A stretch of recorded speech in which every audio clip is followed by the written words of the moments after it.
Good morning to all. Let's start your sum number 9 of exercise 14.1. Even I gave you as a homework, but still we are again repeating that one because here are some confusions. You will confuse, so that's why some questions I will discuss it again. Now start sum number 9th. Look at this figure here, sum number 9. Name the 4 pair of supplementary angle in this figure. It means like this figure is given two lines intersecting AB and CD intersect to each other at which point?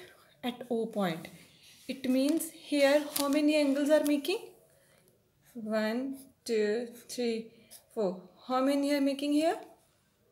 4 angles are making it here, and these 4 angles form the 4 pair of supplementary angles. Supplementary angles मैं पहले भी बोला था कि supplementary angles वो होते हैं जिन दो एंगल का सम क्या हो जाए 180, एंड सेम कंडीशन किस में होती है? लीनियर पेयर में. जब टू एंगल्स का सम 180 के इक्वल बनता हो तो हम उसको क्या कहते हैं? ये क्या है? Pair of linear angles. And same like as that is a pair of supplementary angles. अब हमने इनमें से देखने कितने पेयर ऑफ सप्लीमेंट्री एंगल बनते हैं. अभी ये देखो, एक ये एंगल और एक ये एंगल, ये दोनों अगर आप देखो तो ये एक लाइन है स्ट्रेट, उस पर ये दोनों क्या बना रहे? 180 बना रहे. इट मीन्स ये दोनों एंगल्स क्या है? Pair of supplementary angles. और कैसे लिखेंगे इस एंगल को? AOD और इसको DOB, क्योंकि BO पे बन रहे हैं तो हमने O को सेंटर में लिखना है. और DOB फर्स्ट पेयर है. इसमें ये ज़रूरी नहीं है बेटा कि AOD लिखो, आप DOA भी लिख सकती थी. गॉट इट बेटा? नेक्स्ट आप देखो, जो DOB एंगल ये वाला और ये वाला, ये दोनों भी तो एक तरह से ये क्या फॉर्म कर रहे हैं इस लाइन पे? ये एक स्ट्रेट लाइन है, इस पे ये और ये दोनों एंगल जॉइन होके क्या बना रहे हैं? 180 बना रहे हैं ना. सम इनका 180 आ रहा है. इट मीन्स ये भी क्या है? ये दोनों एंगल्स क्या हैं? Pair of supplementary angles. तो कैसे लिखेंगे? DOB COB लिख लो, चाहे BOC. क्या आ जाएगा? DOB and angle BOC. ठीक है. इस लाइन के ऑपोजिट इधर जो बन रहे हैं वो भी 180 है, और उधर जो बन रहे हैं ये दोनों, ये भी तो ये वाला एंगल और ये वाला एंगल दोनों जॉइन होकर क्या बना रहे हैं? ये एक स्ट्रेट लाइन पे बन रहे हैं, तो ये भी क्या है? 180 है. तो कैसे लिखेंगे इस दोनों एंगल्स को? Angle COA angle AOD. Done. और देखिए ये स्ट्रेट लाइन थी, इस पे ये और ये एंगल लिख लिए DOB, और ये एक स्ट्रेट लाइन है ये भी, इस पे ये एंगल हम लिख चुके हैं AOD, और इस पे ये भी तो एक पेयर ही बन रहा है ना, BOC COA. ये भी तो this one and this one, ये भी तो एक वही बना रहा है ना, 180 डिग्री बना रहे हैं दोनों एंगल जॉइन होके. तो क्या आ जाएगा? BOC and angle COA. It means ये दो लाइंस थी, और इस एक ये स्ट्रेट लाइन पे ऐसे दो हैं, वो भी क्या बना रहे थे? 180, और इधर दो बन रहे वो भी 180. सिमिलरली जब मैंने ये वाली स्ट्रेट चूज़ की तो इस पे ये दोनों भी 180 बना रहे हैं और ये दोनों भी 180 बना रहे हैं. तो इस तरह से मेरे पास कितने फॉर्म हो गए? 4 पेयर्स फॉर्म हो गए. अब नेक्स्ट फिगर 10th में आपको ये फिगर दी हुई है, वहाँ पे उन्होंने बोला है इन दिस फिगर ये ABC को लीनियर है, एक ही लाइन में आ रहे हैं पॉइंट्स, तो क्या होते हैं? एक लीनियर्स हैं. और जो DB मतलब this one angle equal to किसके हैं? EBA के. ये दोनों एंगल्स क्या हैं? आपस में इक्वल हैं. और कह रहे हैं इनमें से पता करो in this figure how many name this figure, write down 2 linear pair. इनमें से 2 लीनियर पेयर लिखो और 2 सप्लीमेंट्री पेयर. अब आपको पता है जो लीनियर होते हैं वही सप्लीमेंट्री होते हैं. ठीक है, अब मेरे को बताओ लीनियर पेयर की क्या होती है। यही डेफिनेशन होती है ना लीनियर की, स्ट्रेट लाइन पे बनने वाले। It means this is a straight line. ठीक, अगर यहाँ बने हैं तो यहाँ पे भी एंगल्स बनेंगे। तो स्ट्रेट लाइन पे ये दोनों एंगल्स क्या बना रहे हैं, 180 बना रहे हैं सम। सिमिलरली स्ट्रेट के ऑपोजिट ये दोनों एंगल्स भी क्या बना रहे हैं, 180 बना रहे हैं। तो ये क्या हो गई, पेयर्स हो गए। ये दोनों एंगल एक पेयर बन गया और ये दोनों एंगल्स भी क्या है, एक पेयर बन गया, लीनियर पेयर एंगल्स का। तो कैसे लिखेंगे मैं इसको, how can I right it. यहाँ पे बी पे बन रहे हैं तो बी सेंटर पे आएगा।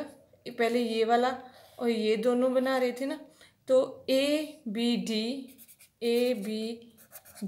एंड डी बी सी एक साइड, एंड दूसरी साइड पे भी ये दोनों वन दिस और दे दिस, दोनों एंगल को ज्वाइन करके देखो तो ये 180 का एंगल पूरा फॉर्म कर रहे हैं।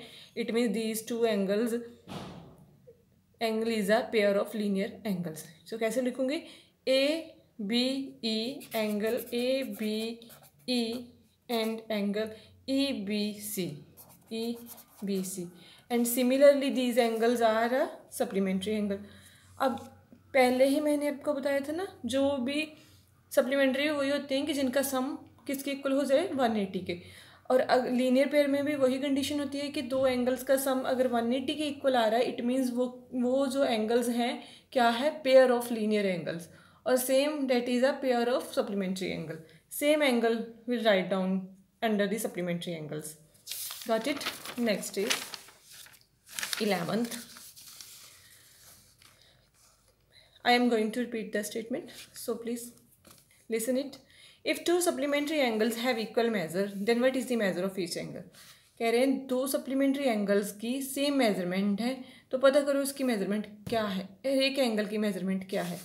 तो मैंने क्या लेट कर लिया, अगर टू सप्लीमेंट्री एंगल्स की सेम मेजरमेंट है तो लेट कर लिया मैंने, let two supplementary angles B या X. You can write it here, let two supplementary angle measure B या एक्स।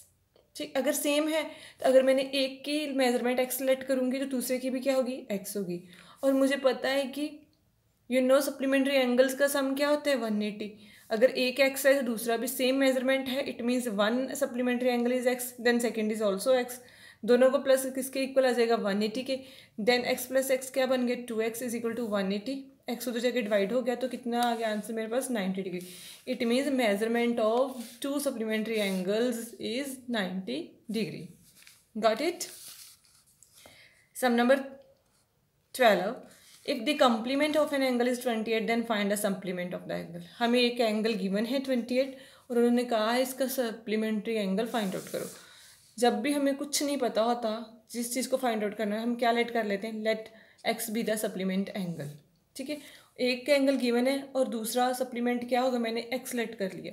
और सप्लीमेंट्री एंगल्स फाइंड आउट करने हैं तो मुझे पता है दो एंगल्स का सम किसके कर लूँगी, 180 के।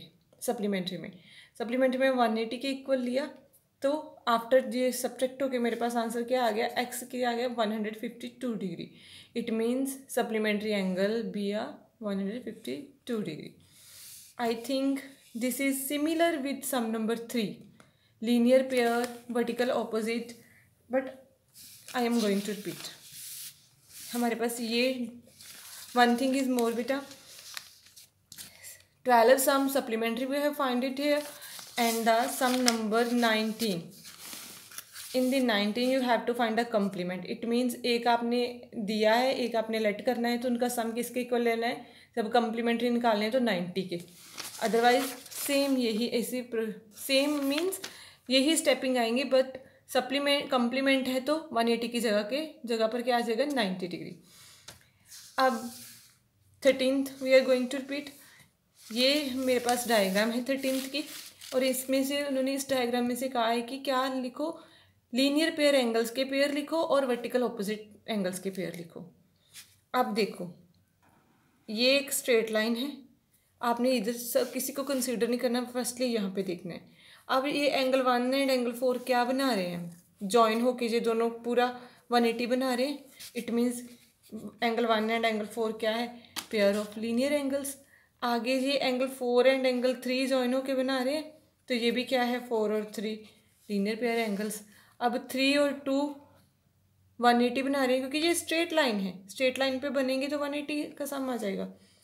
3 and 2 आगे ये 2 और 1 बना रहे हैं, ये स्ट्रेट लाइन है तो इस पे 2 और 1 बना रहे हैं ना 180 डिग्री एंगल सम उनका, तो it means angle 2 and angle 1 क्या है, लीनियर पेयर एंगल्स। सिमिलरली हमने यहाँ से लिख लेने, यहाँ से क्या आएंगे एंगल 5 एंगल 8, ठीक है, ये दोनों सम, और एंगल 8 और 7 का भी क्योंकि ये स्ट्रेट लाइन पे बने हैं दोनों, एंगल 8 एंगल 7। देन ये स्ट्रेट लाइन है, स्ट्रेट लाइन पे एंगल 6 और 7 है तो ये भी क्या है pair of linear angles.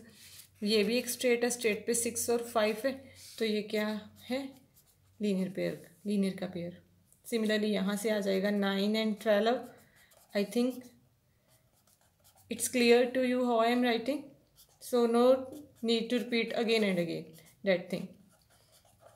It मीन्स हमारे पास यहाँ पे कितने बनेंगे, 4 यहाँ पे फॉर्म होंगे, 4 8 and 4 12, ठीक है। अब वर्टिकल ऑपोजिट, वर्टिकल ऑपोजिट क्या होता है, ये देखो ये एक एक्स की शेप है, ठीक है, और 1 के ऑपोजिट जो होता है 3, एक दूसरे के ऑपोजिट जो एंगल्स होते हैं वो क्या होते हैं वर्टिकल ऑपोजिट। 1 के ऑपोजिट क्या है एंगल 3, अब 2 के ऑपोजिट क्या है angle 4, it is a pair of vertical opposite angle. अब इन सबको निगलेक्ट करके देखो, ये भी एक एक्स की शेप है, 5 के ऑपोजिट क्या है 7, 6 के opposite 8, it means it's a pair of vertical opposite angle. अब इनको निगलेक्ट करके देखो, ये भी तो एक एक्स शेप है, एक्स शेप है, और 9 के ऑपोजिट क्या है 9 and 11 angle, it means it is a pair of vertical opposite. And 10 के opposite 12, it means pair of vertical opposite angles. I think now it's clear to you very well. So we will continue the 14th also, but firstly sum number 15, 16 and 17 we will discuss, and you have to do these 3 sums on book, ठीक है। One of the angles forming a linear pair is a right angle. What can you see about other angles? कह रहे हैं जो 2 angles हैं ना जो form करते हैं लीनियर पेयर को, उनमें से 1 एंगल क्या है राइट एंगल। राइट मीन्स उनमें से 1 क्या है 90 डिग्री, तो दूसरा क्या होगा, दूसरा भी तो 90 होगा, तभी उनका प्लस 180 बनेगा, तभी तो वो लीनियर पेयर कहेंगे उनको। इट मीन्स आंसर क्या आएगा, अब क्या कहोगे कि अदर एंगल क्या है, अदर इज ऑल्सो 90 डिग्री, ठीक है। One of the angle forming a linear pair is a right angle, कह रहे हैं जो फॉर्म कर रहे हैं ना लीनियर पेयर के एंगल्स को, उनमें से एक एंगल क्या है right angle, right angle means 90 degree, तो दूसरा क्या है what can you say about other, other is also 90 because 90 and 90 plus क्या होता है 180, तभी वो उनका सम 180 बनेगा, तभी हम उनको लीनियर पेयर कहेंगे ना। आई think it's clear. Next one of the angle forming a linear pair, अच्छा कह रहे हैं आगे दोनों सम्स में सेम ही है, कह रहे हैं जब लीनियर पेयर है उसमें एक ऑब्ट्यूज है और एक उसमें क्या होगा तो उनका सम, अब ऑब्ट्यूज है तो मतलब 90 से बड़ा है, अब मैं इसमें 90 राइट एंगल तो ऐड कर नहीं सकती, तो क्या ऐड करूँगी अक्यूट एंगल ही ऐड करूँगी तभी होगा। सपोज ये 95 ऐड कर लिया और ये अक्यूट कितना करूँगी यहाँ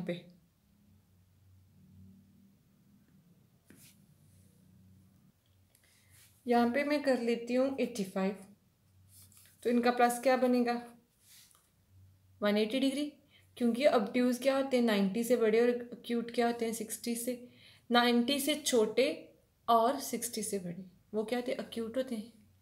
ये आपको क्लियर हो गया।